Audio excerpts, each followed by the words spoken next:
আল্লাহ তাআলা মানুষের জীবন সৃষ্টি করেছেন এবং সাথে সাথে মানুষ সুস্থ থাকতে পারে, ভালো থাকতে পারে জন্য বিধান দিয়েছেন। মানুষ যাতে সুস্থ থাকে, ভালো থাকে এই জন্য পরিষ্কার পরিচ্ছন্নতার ব্যাপারে কোরআনে কারিমে এবং হাদিসে বিশেষ গুরুত্ব আরোপ করা হয়েছে। পরিষ্কার পরিচ্ছন্নতা ঈমানের অঙ্গ এবং যে ব্যক্তি পরিষ্কার থাকে আল্লাহ তাআলা তাকে ভালোবাসেন। ইন্নাল্লাহা ইউহিব্বুত তাওয়াবিন ওয়া ইউহিব্বুল মুতাতাহহিরিন। আল্লাহ বলেছেন আল্লাহ তওবাকারীদেরকে ভালোবাসেন আর ভালোবাসেন যারা পরিষ্কার থাকে, পবিত্র থাকে, পরিচ্ছন্ন থাকে। তাহলে পরিষ্কার পরিচ্ছন্নতা এটা শুধুমাত্র সামাজিক বিষয় না, এটা কোরআনের বিধান। এবং রাসূল বলেছেন আস-সুহুরু শাতরুল ঈমান। পবিত্রতা হচ্ছে ঈমানের অর্ধেক। যে ব্যক্তি পবিত্রতা অর্জন করল সেই ঈমানের অর্ধেক পূর্ণ করে ফেলল। তাহলে পরিষ্কার পরিচ্ছন্নতা, পবিত্রতা এটা সাধারণ বিষয় না। পরিষ্কার পরিচ্ছন্নতা যেরকম শারীরিকভাবে অর্জন করতে হবে, পোশাকের ক্ষেত্রেও পরিষ্কার পরিচ্ছন্নতা, মনের ক্ষেত্রেও পরিষ্কার পরিচ্ছন্নতা, বাসা, অফিস, মসজিদ, রাস্তাঘাট, অফিস, আদালত সব জায়গাতেই পরিষ্কার পরিচ্ছন্নতা। পরিষ্কার পরিচ্ছন্নতা আমরা যদি নিজেরাই গ্রহণ করি, এই উদ্যোগ নিই, তাহলে আমাদের চারপাশ পরিষ্কার পরিচ্ছন্ন থাকবে। শুধুমাত্র সিটি কর্পোরেশনের এটাই দায়িত্ব না যে তারাই পরিষ্কার করবে আর আমরা শুধু ময়লা করব।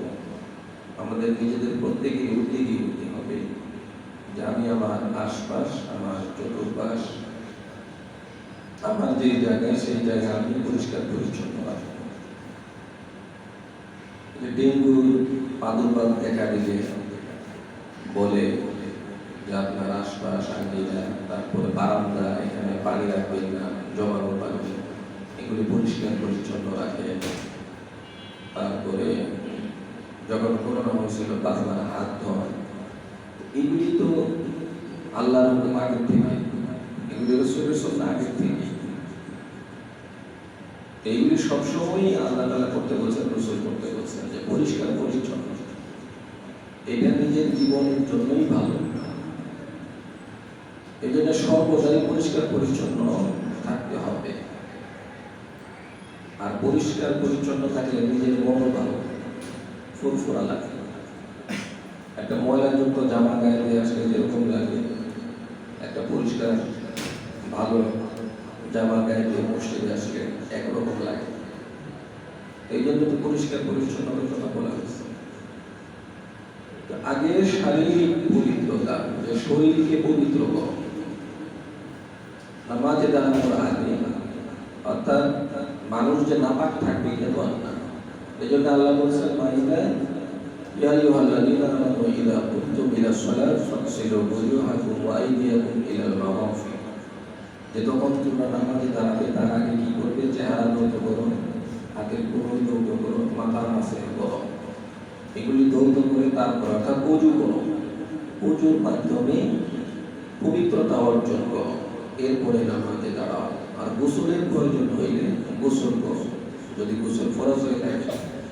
অন্যথায় জুমার দিন গোসলের ক্ষেত্রে বিরাট গুরুত্ব দেওয়া হয়েছে যে জুমার দিন যাতে গোসল মিস না যায়। প্রত্যেক দিন গোসল দিতে হবে এটা না, ধুলে তো ভালো, কোনো সমস্যা নেই, কিন্তু জুমার দিন গোসল করতেই হবে, বিশেষ গুরুত্ব দেওয়া হয়েছে। কেন? পবিত্রতার জন্য। আর যদি গোসল ফরজ হয় তখন তো গোসল করতেই হবে, যখন ফরজ হবে তখনই গোসল করতে হবে, সেটা তো আলাদা বিষয়। কিন্তু এমনিতেও নর্মালি গোসল করা, পবিত্রতা অর্জন করা, এটা রাসূলের সুন্নাহ। গোসলের মাধ্যমে এবং ওযুর মাধ্যমে আমরা পবিত্রতা অর্জন করি। সেটাই আল্লাহ বলেছেন ইযা কুমতুম ইলা সলাতি ফাগসিলু ওজুহাকুম ওয়া আইদিয়াকুম ওয়ামসাহু বিরুউসিকুম ওয়া আরজুলাকুম ইলাল কা'বাইন, মাথা কাছে করো এবং দুই পায়ের গিরা পর্যন্ত ধৌত করো।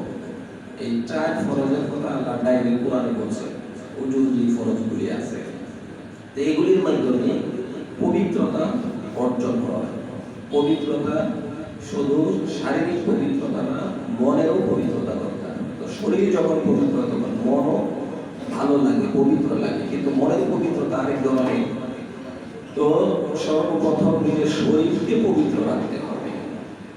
এবার একজনের নামাজে যান, বলে কি শরীরটা পবিত্র নয়, এটা কোনো মুসলমান বলতে পারে যে শরীর পবিত্র নয়? এটা কেমনে বলে একজন মুসলমান? একজন মুসলমানের শরীর পবিত্র থাকবে না, যন্ত্র জানোয়ারের শরীর নাপাক থাকতে পারে, তাদের ধৌতের ব্যবস্থা নাই এই সিস্টেমে, আমাদের সিস্টেমে। তারপরেও তো গোসল করে, পাখি গোসল করে, হাঁস তো সবসময় গোসল করে, সবাই গোসল করে, তো যন্ত্র জানোয়ারও তো গোসল করছে। তো মানুষ কেন পবিত্র থাকবে না? এই কথা একজন মানুষ বলতে পারে যে আমার শরীর পবিত্র না, এই জন্য নামাজ পড়বো না, পরে নামাজ পড়বো। অর্থাৎ সে যে ইস্তেঞ্জা করছে, পেশাব পায়খানা করছে, ঢিলা কলুক নেয়, যার কারণে তার পেটে না পায়, তার লুঙ্গিতে না পায়, যার কারণে সে বলতেছে যে আমার শরীর না পায়, আমি এখন নামাজ পড়তে পারবো না। অথচ রাসূল সাল্লাল্লাহু আলাইহি ওয়াসাল্লাম বলেছেন যে আমি এক কবরের পাশ দিয়ে যাচ্ছিলাম, সেই কবরের মধ্যে আযাব হচ্ছিল। তো রাসূলকে জিজ্ঞেস করা হলো যে কেন আযাব হচ্ছে? রাসূল বলছেন দুই কারণে। একটা হচ্ছে সে এই লোক পরনিন্দা করতো, গীবত করতো, এই জন্য তার কবরে আযাব হচ্ছে।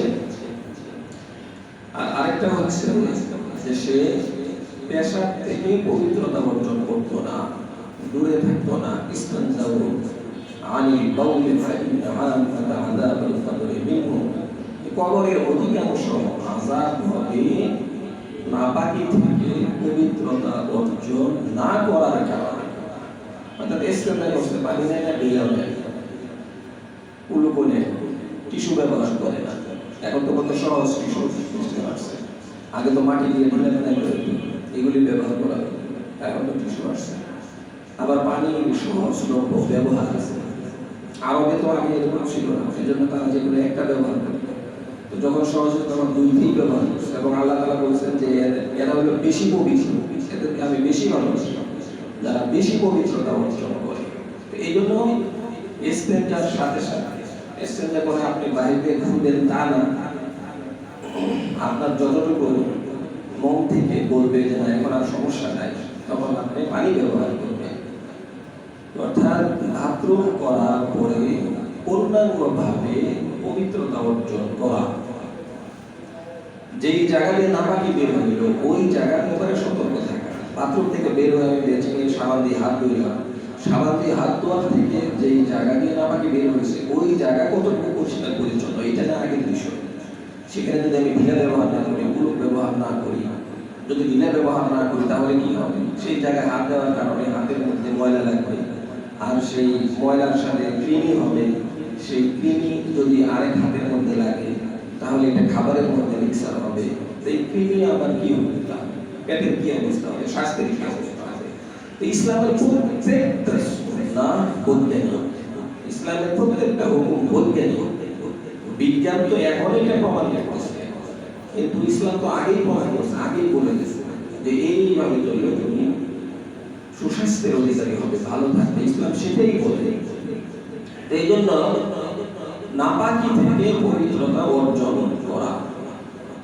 যখন আমি ইসলামে করবো, বাথরুম করবো, তখন যাতে আমি ঢিলা করেও পানি দুইটাই ব্যবহার করতে পারি এবং করি, এটা জরুরি ভাবে। এবং ছোটদেরকে ওটা শিক্ষা দেওয়া। ছোটদেরকে এখন যদি বড়ই এটা না করে, বাবা মাই যদি এটা না করে, তাহলে ছোটরা কি শিখবে এই জায়গাতে? এদের বাচ্চাদেরকে এটা শিক্ষা দেওয়া যে এখন থেকেই ঢিলাগুলোকে ব্যবহার করতে হবে, টিস্যু ব্যবহার করতে হবে। তো এটা হচ্ছে আপনার শারীরিক পবিত্রতা, শরীরকে পবিত্র রাখা। নামাজের যে বাহিরে 7 ফরজ আছে তার মধ্যে এক নাম্বার হচ্ছে শরীর পাক। শরীর পাক, কাপড় পাক, নামাজের জায়গা পাক, সতর ঢাকা, কিবলামুখী হওয়া, ওয়াক্ত মতো নামাজ পড়া, নামাজের নিয়ম করা, এটা হচ্ছে নামাজের বাহিরের 7টা ফরজ। আর এক নাম্বার হচ্ছে শরীর পাক। শরীর যদি নাপাক থাকে, আপনি যতই ভালো করে ওযু করেন, যত বড় ইমামের পিছনেই নামাজ পড়েন, যত বড় মসজিদেই নামাজ পড়েন, মক্কা মদিনাতেই নামাজ পড়েন, নামাজ হবে? হবে না। আসল শর্তই হচ্ছে পবিত্রতা অর্জন করা। এই জন্য শরীর আমার পবিত্র কিনা, পাক কিনা, এই ব্যাপারে খুব খেয়াল রাখতে হবে। এরপরে কাপড় পাক, আমার কাপড় পাক কিনা, আমার কাপড় পরিষ্কার পরিচ্ছন্ন আছে কিনা। একটা হচ্ছে নতুন কিন্তু এর মধ্যে ময়লা লাগছে, নাপাকি লাগছে, সেটা না। অর্থাৎ সেটা যাতে পবিত্র থাকে এবং পরিষ্কার থাকে, পবিত্র এবং পরিষ্কার।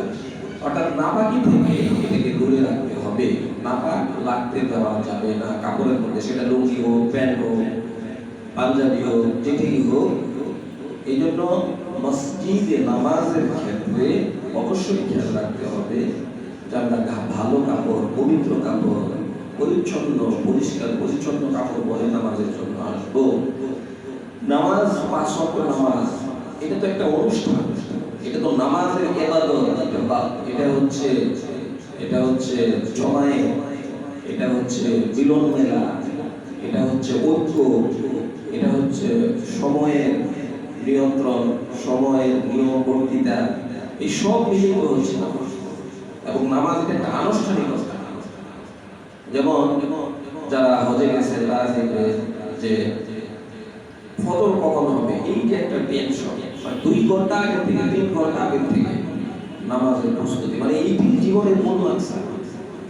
এরপর ফজর শেষ হলে জোহর কখন হবে, 2 ঘন্টা আগে থেকে এটার জন্য প্রস্তুতি। আর আমরা তো 5 মিনিট সময় দিই না নামাজের জন্য। দোকানে আছে, অন্য জায়গায় আছে, বাস আসলাম, উজু করলাম, নামাজে দাঁড়াই গেলাম, এই জন্য নামাজের মনও থাকে না। নামাজ যে এত বড় আনুষ্ঠানিকতা, জীবনের মূল লক্ষ্যই নামাজ, এরকম লাগে সেখানে। আল্লাহ যে বলছেন যে আমি মানুষ এবং জিনকে একমাত্র ইবাদতের জন্যই সৃষ্টি করেছি, সেখানে গেলে বোঝা যায় যে নামাজ পরে জোহরের পরে, আসরের পরে, মাগরিবের পরে, এশা, আবার কখনো ফজর, এই যে একটা ধারাবাহিক টেনশন, সেটা ওইখানে গেলে বোঝা যায়। তো এই জন্য নামাজ যেহেতু এত বড় একটা আনুষ্ঠানিকতা, নামাজ যেহেতু এত বড় একটা গুরুত্বপূর্ণ ইবাদত, নামাজ যেহেতু আল্লাহর সামনে দাঁড়ানো, তাহলে আমি তার জন্য প্রস্তুতি কতটুকু গ্রহণ করেছি। আগামীকাল মন্ত্রীর সাথে দেখা হবে, এমপির কাছে যাব, প্রস্তুতি কতটুকু, ঘুমিয়ে আসে না, কেমনে তার সাথে কথা বলবো, কোথায় গিয়ে বলবো, কি পোশাকটা পরলে ভালো লাগবে, কি পোশাকটা পরলে আমাকে সবার সামনে মানাবে, এত টেনশন। আর আপনি নামাজে আল্লাহর সামনে দাঁড়াবেন, আপনার কোনো টেনশনই নেই। আপনি যে কার সামনে দাঁড়াচ্ছেন এটা আপনার বোধগম্যই হচ্ছে না। আপনি কার সামনে দাঁড়াচ্ছেন, কি পোশাকে দাঁড়িয়ে আছেন? আল্লাহর সামনে। আপনি তো আল্লাহর সামনে দাঁড়িয়ে আছেন। আর আল্লাহ তাআলা বলেন ওয়ালিবাসুল তাকওয়া, তোমরা তাকওয়ার পোশাক পরিধান করো। তাকওয়ার পোশাক কি? যেই পোশাকটা পরলে আল্লাহর ভয় জন্মায়। কোন পোশাক পরলে আল্লাহর ভয় জন্মায়, এমন পোশাক পরিধান করো।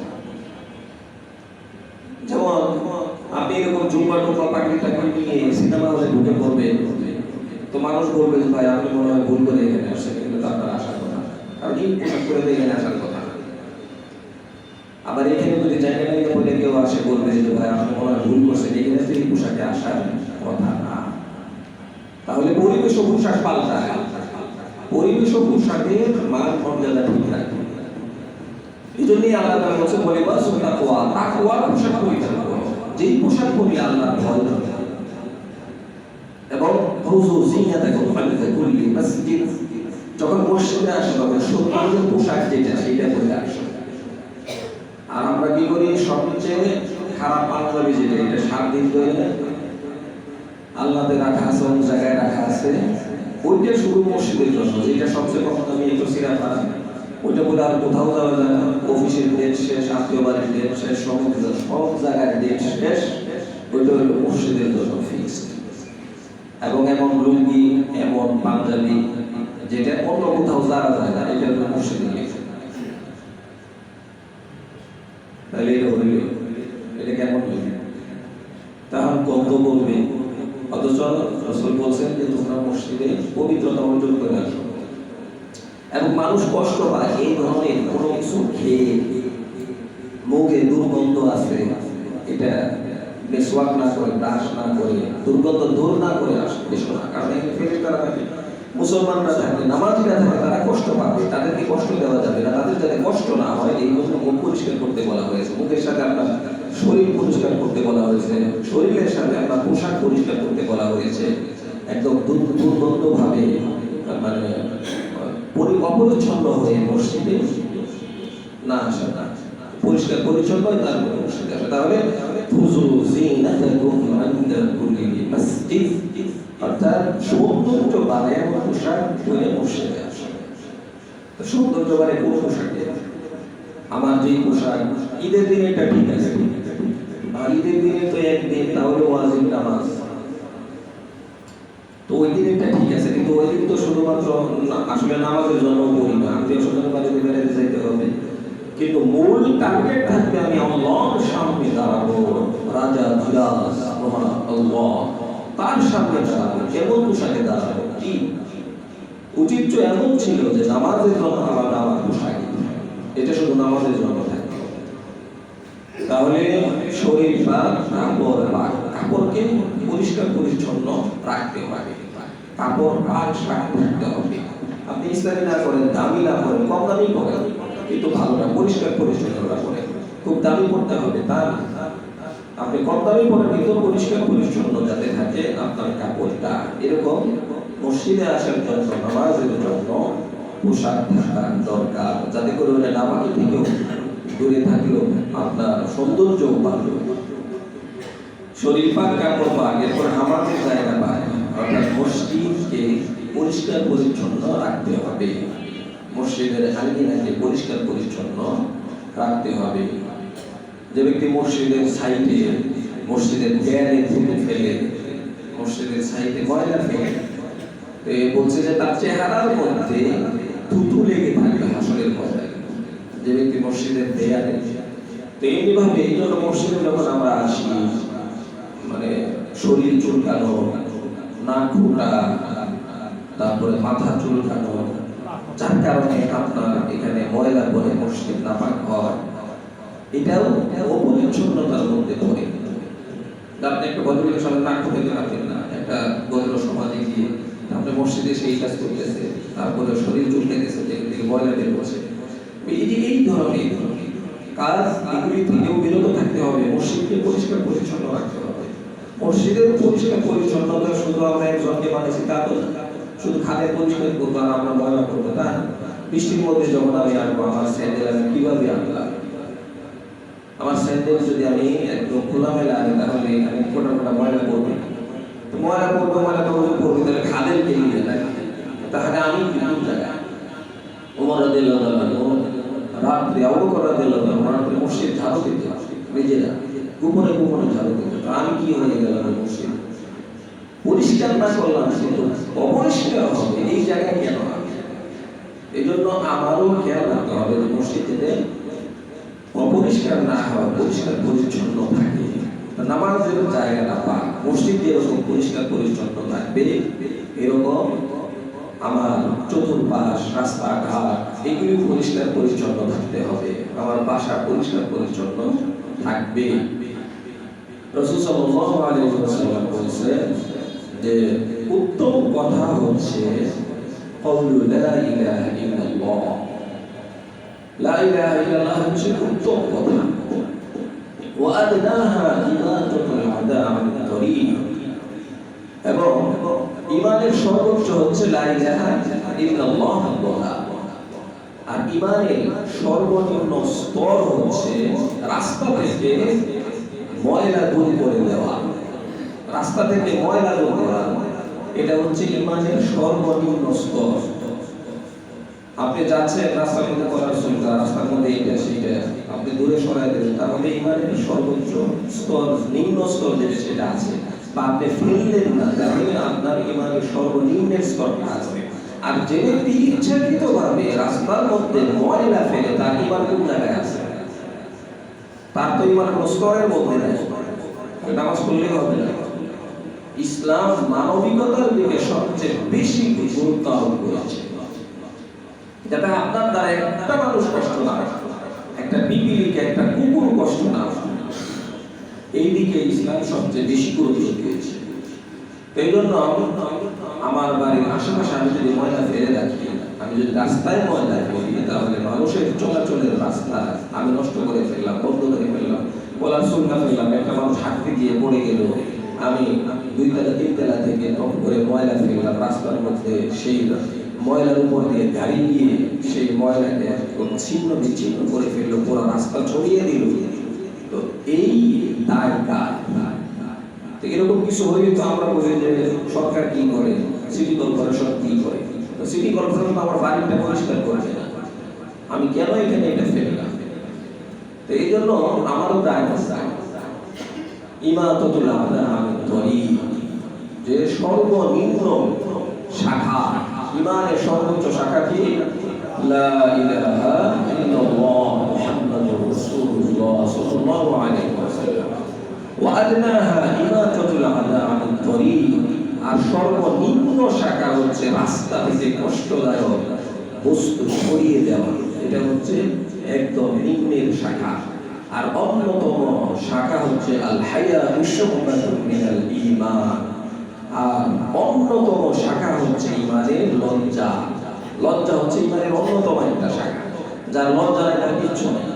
যার লজ্জা নাই সে যা ইচ্ছে তাই করতে পারে। যার লজ্জা নাই সে যেমনি ইচ্ছে চলতে পারে, করতে পারে, বলতে পারে। যার লজ্জা নাই, তাহলে ইমানের সর্বোচ্চ শাখা লা ইলাহা ইল্লাল্লাহ, সর্বনিম্ন শাখা হচ্ছে রাস্তা থেকে কষ্টদায়ক বস্তু সরিয়ে দেওয়া। এখন যারা একজন আরেকজনের রাস্তা বন্ধ করে বাসায় যাওয়ার কিন্তু ময়লা ফেলে যদি এরকম হয়, আর যে ব্যক্তি আরেকজনের রাস্তা বন্ধ করে দেয়, 2 বাড়িওয়ালা চাপতে চাপতে পিছনের বাড়িওয়ালা রাস্তা বন্ধ করে, ওরা আসতেই পারে না।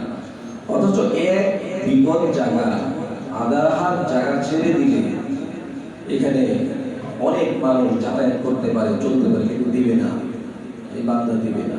তার অন্তর কত কোটি, হাজার হাজার মানুষ চলবে এদিক দিয়ে, কিন্তু আধার রাস্তা, 4 আঙ্গুল রাস্তা ছাড়তে সে রাজি না। এরকম অনেক গলি আছে না, যেগুলি 2 বাড়িওয়ালা একটু ছাড়লেই সবাই চলতে পারে, এবং তাদের বাড়ির ভাড়াও বাড়ে, কিন্তু তারপরেও ছাড়বে না। কেন ছাড়বে না? নিজের উপকার হোক না হোক, অন্যের উপকার হইল না, এই পেনটার মধ্যে বোঝা। অন্য জাতির মধ্যে তো না হইতে হয়, আমার যায় হয়ে যায়। এই হলো আমাদের অবস্থা। এর ইমানের শাখা কোন জায়গায়? সর্বনিম্ন শাখা যদি রাস্তা থেকে কষ্টদায়ক বস্তু সরিয়ে দেওয়া, এটা যদি সর্বনিম্ন শাখা হয়, আর এটা রাসূলের হাদিস, তাহলে যে ব্যক্তি রাস্তা বন্ধ করলো তার শাখা কোন জায়গা? ইমানের মধ্যে আছে, সেই ইমানের মধ্যে নেই। রাসূলের এই হাদিস অনুযায়ী এই জন্য মানুষকে কষ্ট দেওয়া কোনোভাবেই জায়েজ নাই। মানুষের জন্য যদি আমি সুযোগ করে দিই, সুবিধা করে দিই, আল্লাহ তাআলা আমার জন্য বিটা রাস্তা খুলে দেবে। এই জায়গায় রাস্তা বন্ধ না, রাস্তা করে দিতে হবে। রাস্তা ইট খুলে হয়ে যায়, আবার রডের মধ্যে বাঁশও আছে। এরাও বড় ডাকাত যারা এই কাজগুলি করেছে। দেখা গেছে যে ব্রিজ হয়ে আছে, 2 পাশে রাস্তা নেই, ব্রিজ দ্বারা আছে 10 বছর 30 বছর। এইগুলি যারা করে তাদের ইমান কোন জায়গায়? তাদের কত লোক ইমান আছে? তো এই জন্য শরীর পাক, কাপড় পাক, নামাজের জায়গা পাক, এরপরে আমার আঙ্গিনাও পাক, আমার চতুর্পাশ পাক, এবং বাসার ভেতরে পরিষ্কার পরিচ্ছন্ন রাখতে হয়। করোনার সময় আমরা রাখছি, তাহলে এখন কেন রাখতে পারবো না? এই জন্য আমার চতুর্পাশ যাতে পাক পবিত্র থাকে, সেই দিকে অবশ্যই আমাকে খেয়াল রাখতে হবে। পরিষ্কার পরিচ্ছন্নতা, পরিষ্কার পরিচ্ছন্নতা যেমন শারীরিক পরিষ্কার পরিচ্ছন্নতার মধ্যে আছে একটা হলো ধৌত করা, আরেকটা হচ্ছে কিছু শরীরের অঙ্গ প্রত্যঙ্গের কিছু অবাঞ্ছিত লোম, তারপরে যেমন নখ কাটা, চেরি আর কি, নখ কাটা। তো অনেকেই দেখা যায় যে এই বড় বড় চেরি থাকে, পুরুষ মানুষ, কিন্তু এর আঙ্গুলের চেরি অনেক বড়, ওই পাইল কেন হইল? এবং এরকমও তো আছে যে সে বিশ্ব রেকর্ড করছে, যে তার চেয়ে তো বড় বড় হইতে বিশ্ব রেকর্ড করছে। বিশ্ব রেকর্ড করার আর জায়গায় পায় নাই, আর কোনো কাজ পায় নাই। হারাম একটা জিনিসে বিশ্ব রেকর্ড করে। আবার নাকের পশম বড় করতে করতে করতে করতে কোন পর্যন্ত বানাইছে, এটা নিয়ে বিশ্ব রেকর্ড করছে। মানুষের মন মস্তিষ্ক কোন জায়গায় গেছে, অর্থাৎ বিশ্ব রেকর্ড। বিশ্ব রেকর্ডে ওই যে জার্মানির পতাকা বানাইছে 10 মাইল 10 লাখ টাকা খরচ করে, ও বিশ্ব রেকর্ড করছে। ওর এই বিশ্ব রেকর্ডে কি যায় আসবে না, ইমানের কি আছে, আখিরাতের কি আছে, আর দুনিয়ারই কি পাইছে, এগুলি সব পাগল। অথচ কোরআন পড়ার জন্য সারা জীবনে একটা ঘন্টা সময় দেয় না। রেল লাইনের রাস্তার উপরে দিয়ে সাইকেল চালায়, এইটা প্র্যাকটিস করছে 30 বছর 20 বছর, এখন সে খুব স্পিডে চালাইতে পারে। এটা তার কি যাবে আসে, এটা কি হয়? এই ধরনের কাজের শেষ আছে বাংলাদেশে। ইউটিউব দেখবেন খালি এই মজা করে যে এই ব্যাপারে কি যাবে আসবে। অথচ এদের দ্বারা একটা ঘন্টা না কোরআন পড়ার সুযোগ হয়েছে, না হাদিস পড়ার জন্য চেষ্টা করছে, একটা ঘন্টাও করে না। অথচ সারা জীবন কাটায় দিয়েছে এই জিনিস। কোন পথে আমরা চলতেছি? অহেতুক কাজ, লাগুয়া, যে কাজের কোনো মূল্যায়ন নাই আল্লাহর কাছে, দুনিয়াতে না আখিরাতে। তাকে জিজ্ঞেস করা হবে এই কাজের ব্যাপারে, এই সমস্ত কাজ। তো চেনি কাটা, লোক কাটা, কমপক্ষে সপ্তাহে একবার কাটা।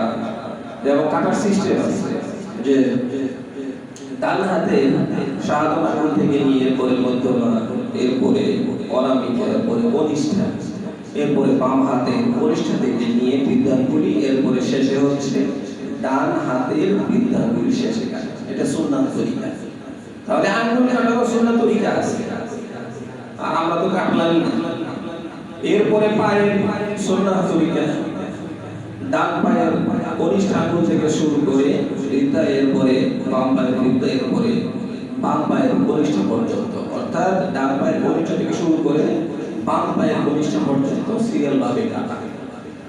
এইভাবে লোক কাটা, এগুলি ফিতরা এবং সমস্ত নবীদের জীবনে ছিল, এগুলো রাসূল শিক্ষা দিয়েছেন। তো এই যেরকম লোক কাটা, মুস কাটা, দাড়ি কাটা, দাড়িও কাটা, দাড়ি কাটা, দাড়ি রাখা, রাসূল বলেছেন এটাকে ছেড়ে দাও, রেখে দাও। তো এই যে সুন্নাহগুলি রাসূল সাল্লাল্লাহু আলাইহি ওয়াসাল্লাম, এবং শরীরের অবাঞ্ছিত লোক সময় মতো পরিষ্কার করা, পরিষ্কার পরিচ্ছন্নতা। এই যারা জট রাখে মাথার মধ্যে, আউল ফাউল বাউল, এগুলি যারা আছে, এর যদি উপরে এই অবস্থা থাকে, আল্লাহ জানে কি অবস্থা। এই হলো এর অবস্থা, না আছে পবিত্রতা, না আছে পরিচ্ছন্নতা। আর এদের পিছনে মানুষ না জানি কি আছে, আর ওর মধ্যে কি আছে ওটা দেখাই রাখছে, কি আছে আর কয় কিছু না থাকলে মানুষ ডুবে নি। এটা কোনো কথা হইল? আজকে তো অন্যায়ের জায়গাতেই মানুষ ঘুরতেছে বেশি। মার্কেটে বেশি মানুষ না, মসজিদে বেশি মানুষ, মার্কেটে বেশি মানুষ, ওয়াজে বেশি মানুষ না, গানের ময়দানে বেশি মানুষ, গানের ময়দানে বেশি মানুষ। এটা কোনো দলিল হইল? এগুলো কোনো কথা হইল? তো এই জন্য পরিষ্কার পরিচ্ছন্নতা ঈমানের অঙ্গ। আত-তুহুরু শাতরুল ঈমান, অর্থাৎ পরিষ্কার পরিচ্ছন্নতা অবলম্বন করতে হবে। যেমন এই যে চুল কাটা, চুল কাটার একটা নতুন ডিজাইন বের হয়েছে, যে এদিকে আছে ওদিকে নেই, ওদিকে আছে এদিকে নেই। আমাদের অনেক ভদ্রলোক এরাও এই কাজ করে, আশ্চর্য ব্যাপার। আর এটা রাসূল বলছে যে এই দাজ্জালের কাটি থাকবে এবং দাজ্জালের চুল থাকবে কোকড়া। এবং রাসূল বলছেন যে তোমরা মেঘমালার মতো তোমরা চুল কাটবে না। মেঘমালা কেমন? আকাশের এই জায়গায় মেঘ আছে, এই জায়গায় নেই, এই জায়গায় আছে, এই জায়গায় নেই। তো চুল ওই জায়গায় আছে, ওই জায়গায় নেই, এই জায়গায় আছে, এই জায়গায় নেই। খেলোয়াড়দের সিস্টেম এইগুলি, ভদ্র ছেলে ভদ্র মানুষ সব দিক দিয়েই ভালো, কিন্তু কাটেই এরকম। তো যারা ভালো মানুষ দেখলেই করে একদম লম্পট একটা খোলা। এই জন্য এই সমস্ত কাজ করা যাবে না। পরিষ্কার পরিচ্ছন্নতা ইসলাম কিভাবে বলে সেভাবে পরিষ্কার পরিচ্ছন্নতা অর্জন করতে হবে। মুখ পরিষ্কার করা, তারপরে মুখে যাতে গন্ধ না আসে, দাঁত পরিষ্কার করা। দাঁত পরিষ্কার করার জন্য আমরা কি করি? দাঁত পরিষ্কার করার জন্য আমরা ব্রাশ করি, টুথপেস্ট আপনার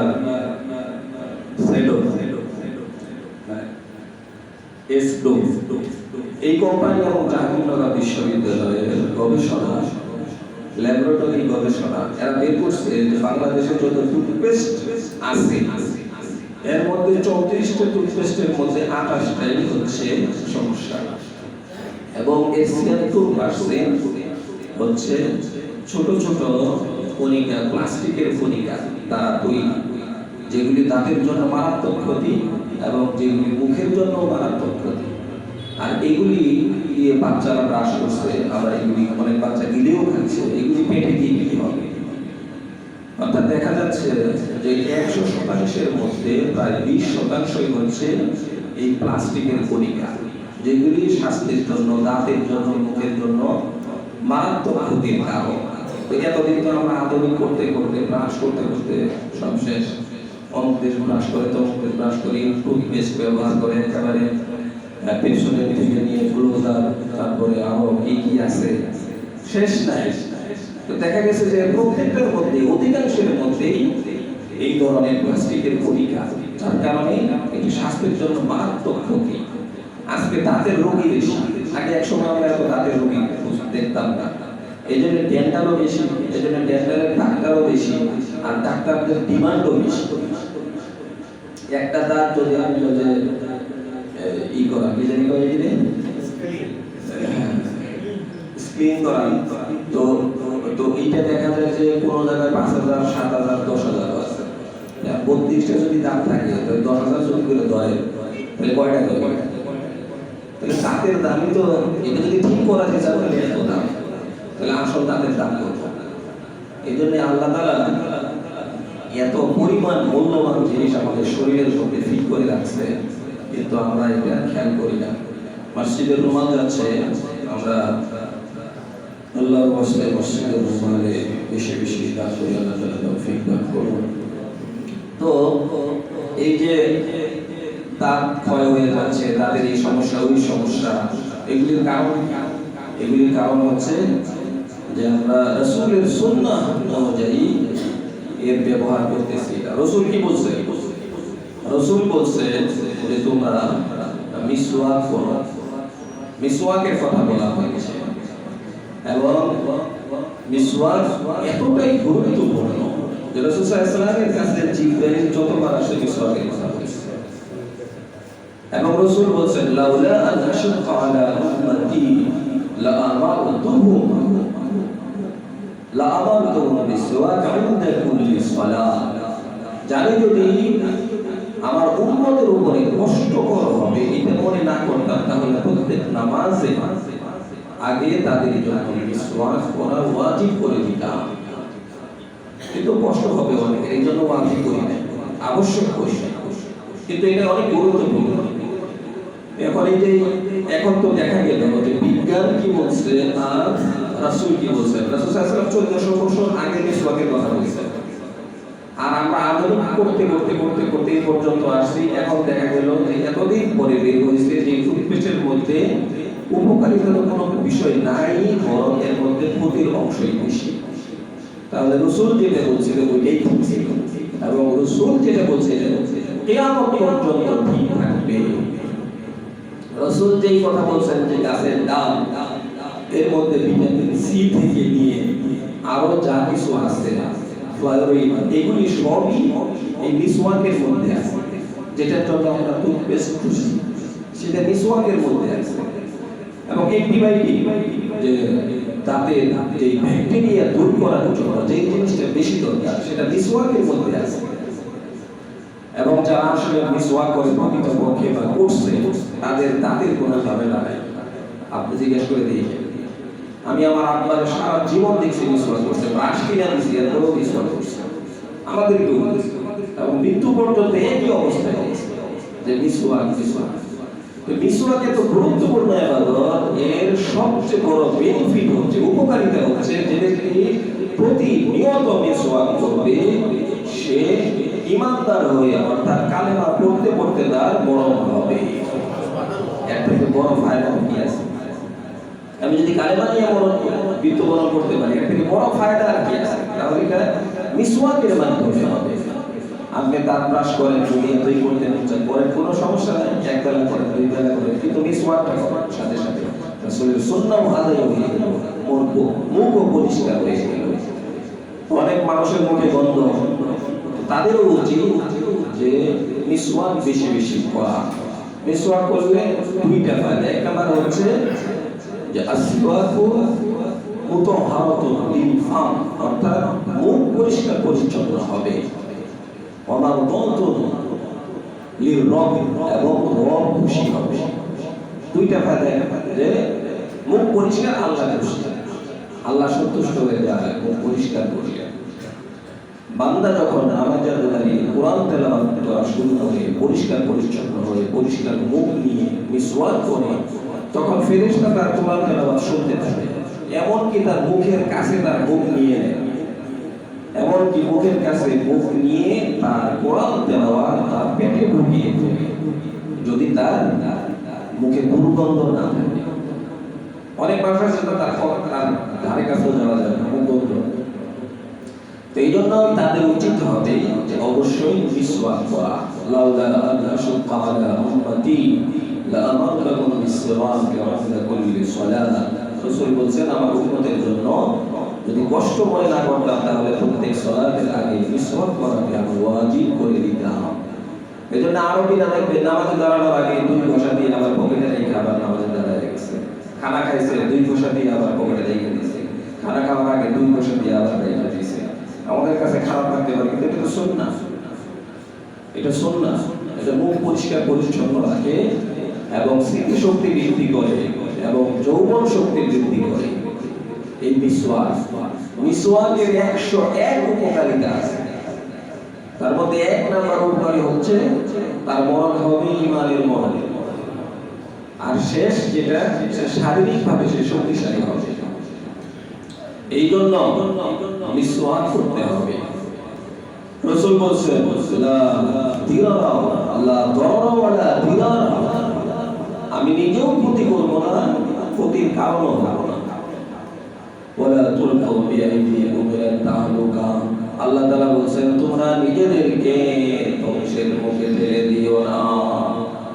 এমন টুথপেস্ট ব্যবহার করো না যে টুথপেস্ট ব্যবহারের কারণে মুখ সমস্যা হবে, দাঁতের সমস্যা হবে। এটা হবে নিজেকে ধ্বংসের মুখে ঠেলে দেওয়া।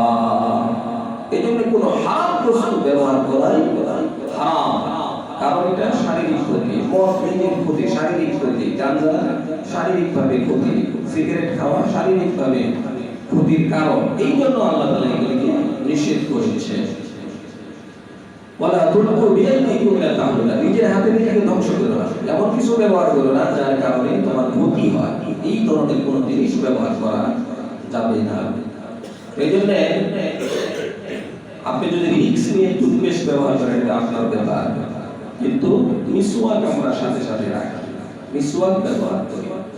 মিসওয়াক রাসূলের সুন্নাহ এবং আল্লাহ তাআলার সন্তুষ্টি অর্জনের অন্যতম মাধ্যম মিসওয়াক। এজন্য মিসওয়াক নামাজের আগে, শোয়ার আগে, ঘুম থেকে ওঠার পরে, কোনো অনুষ্ঠানে যাওয়ার আগে, অর্থাৎ 5 ওয়াক্ত নামাজের শুরুতে এবং অন্যান্য সময়ও যদি মিসওয়াক করি, তাহলে দাঁত ভালো থাকবে, মুখ ভালো থাকবে, আল্লাহর সন্তুষ্টি অর্জন হবে। এজন্য পরিষ্কার পরিচ্ছন্নতা এটা অন্যতম বিষয়। আতুহু শাতরুল ঈমান, পবিত্রতা হচ্ছে ঈমানের অঙ্গ এবং প্রতিষ্ঠান পরিষ্কার পরিচ্ছন্ন রাখতে হবে। দেখা যায় অমুক স্কুল, অমুক বাস স্ট্যান্ড, অমুক জায়গায় গেলে বাথরুম করার উপায় নাই, সেখানে আর যাওয়া যায় না, ময়লা ময়লা, অথচ এখানে লোক লাগানো আছে। আপনি মাদ্রাসায় যায়, কোন মাদ্রাসাটা এরকম আছে যে বাথরুমে যাওয়া যায় না, অথচ তাদেরকে তো টাকা দেওয়া হয়, পরিষ্কার পরিচ্ছন্নতার আলাদা কর্মী আছে। মাদ্রাসায় তো এরকম আলাদা কোনো কর্মী নেই যে আলাদা কর্মী বাথরুম পরিষ্কার করছে, এই বাচ্চারাই পরিষ্কার করছে। এগুলিকে আপনি পরিষ্কার করছেন, অথচ যাদের জন্য বাজেট আছে, পরিষ্কার ক্লিনার আছে, সেখানে পরিষ্কার পরিচ্ছন্নতা আছে, সেখানে বাথরুমে যাওয়া যায়, পাবলিক টয়লেট বলে যেখানে এই সমস্ত জায়গাতে। কেন? এটা মনে করে যে এটা সামাজিক বিষয়, এটা ঈমানি কোনো বিষয় না। আপনার পরিষ্কার পরিচ্ছন্নতা এটা ঈমানের বিষয়, এটা সামাজিক কোনো বিষয় না। আমরা সামাজিক বিষয় মানতে রাজি, কিন্তু ঈমানের বিষয় মানতে রাজি না। এই জন্য পরিষ্কার পরিচ্ছন্নতা ঈমানের অঙ্গ। ইন্নাল্লাহা ইউহিব্বুত তাওয়াবিনা ওয়া ইউহিব্বুল মুতাতাহহিরিন। নিশ্চয় আল্লাহ তাআলা তওবাকারীদেরকে ভালোবাসেন আর ভালোবাসেন যারা পরিষ্কার পরিচ্ছন্নতা অবলম্বন করে। পরিষ্কার পরিচ্ছন্ন থাকতে হবে আমার শরীর, পরিষ্কার রাখতে হবে আমার কাপড়, পরিষ্কার রাখতে হবে আমার অন্যান্য অঙ্গ প্রত্যঙ্গ, আমার আশেপাশে, এবং পরিষ্কার পরিচ্ছন্ন রাখতে হবে আমার দিলকে, কলিজাকে। আমার দিলটাও যদি পরিষ্কার পরিচ্ছন্ন থাকে, অন্যথায় হবে না। আমার দিল যদি এরকম অপরিষ্কার, হিংসা দিয়ে আমার দিল পরিপূর্ণ, অহংকার দিয়ে আমার দিল পরিপূর্ণ, গীবত দিয়ে আমার দিল পরিপূর্ণ, তাহলে এই বাহ্যিক পরিষ্কার পরিচ্ছন্নতাতে কি হবে?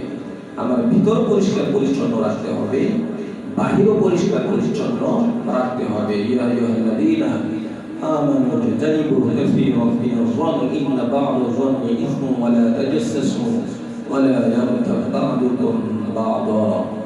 অর্থাৎ তোমরা নানান ধরনের ধারণা থেকে বেঁচে থাকো এবং একজনের ব্যাপারে আরেকজনের তোমরা গীবত করো না। এই বিষয় থেকে পবিত্রতা অর্জন করো, বেঁচে থাকো এবং হিংসা থেকে বাঁচো, অহংকার থেকে বাঁচো, মানুষের পরনিন্দা থেকে নিজেকে বাঁচিয়ে রাখো।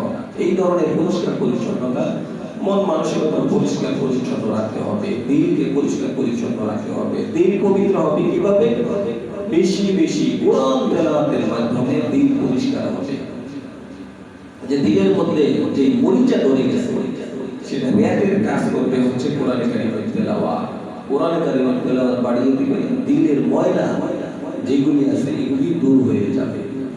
এই জন্য পরিষ্কার পরিচ্ছন্নতা ঈমানের অঙ্গ, যে রাসূল বলছেন, এমনি বলেন নাই। আজকে ইউরোপের রাষ্ট্রগুলি দেখা যায় যে রাস্তায় তো পরিষ্কার, যেখানে শুয়ে থাকতেও মন চায়, রাস্তায় তো পরিষ্কার, বাসা তো আছে। তো তারা এটা কিভাবে গ্রহণ করছে? তারা দেখছে যে এটা ইসলামের একটা বিধান, আর এই বিধান মানলে আমরা সুস্থ থাকতে পারবো, এবং এটা তারা সবাই সজাগ। আপনি থুতু ফেলছেন কোথায়, এটা সিসি ক্যামেরায় রেকর্ড হয়ে আছে, এবং বেজাগায় থুতু ফেললে এর জন্য জরিমানা আছে। বিস্কুটের একটা প্যাকেট কোন জায়গায় ফেলছে এটা রেকর্ড হয়ে আছে, এবং তাকে অ্যারেস্ট করা হবে, জরিমানা করা হবে। আর আমার দেশে কি ওই যে সম্ভাবনা দেশ, যা ইচ্ছা তাই করা যায়, যা ইচ্ছা